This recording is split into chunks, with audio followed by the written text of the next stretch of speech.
તો હેલો ગુજરાતી મિત્રો, તો આજે આપણે ટીઝરની વાત કરીએ. ભૂલભુલૈયા 3નું એક ટીઝર આવ્યું છે, તો એની વિશે વાત કરીએ.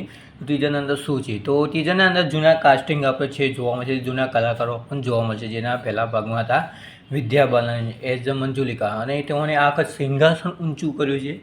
તો મૂવીની અંદર કોઈક સારી એક્સપિરિયન્સ વધે છે કે કોઈક અલગ જોવા મળશે. ડાયલોગમાં એવું છે કે સિંહાસન મારે જોઈએ. પેલી વખત પલંગ ઊંચો કર્યો હતો, આખા સિંહાસન ઊંચું કર્યું.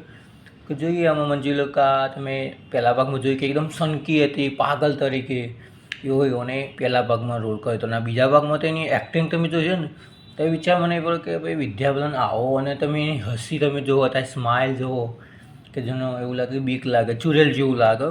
બાકી ટીઝરમાં એટલું મને જોવા મળ્યું છે.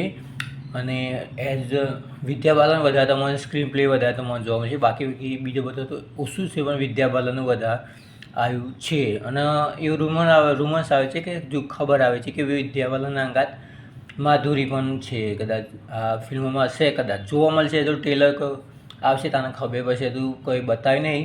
પણ હું મારા અંદાજે કે આ વીએફએક્સમાં તમને એક ચુડેલ કે કોઈ એક હાથમાં આવે છે ને, એ કદાચ માધુરી હોઈ શકે, એ કદાચ હોઈ શકે એવું હું મારો અનુમાન લગાવું છું. એવું નહીં કે હોઈ શકે, કદાચ આવી શકે ને આપી ના આવી શકે.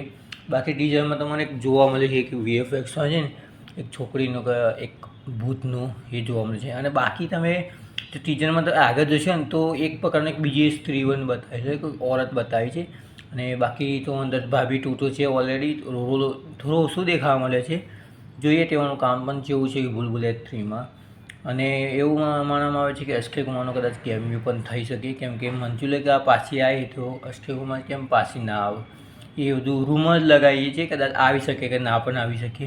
બાકી કાર્તિક આર્યને આખત કામ જોરદાર કરવું પડશે, કેમ કે બીજો ભાગ તો સક્સેસફુલ કર્યો. અને હવે જોઈએ કે આ ભાગમાં શું તેઓ કંઈક નવું કરશે, જે ઓડિયન્સ ત્યાં ઉપર એટેક થશે. અને ફિલ્મ તમને ખબર છે ઓલરેડી ક્લેશ થવાની છે.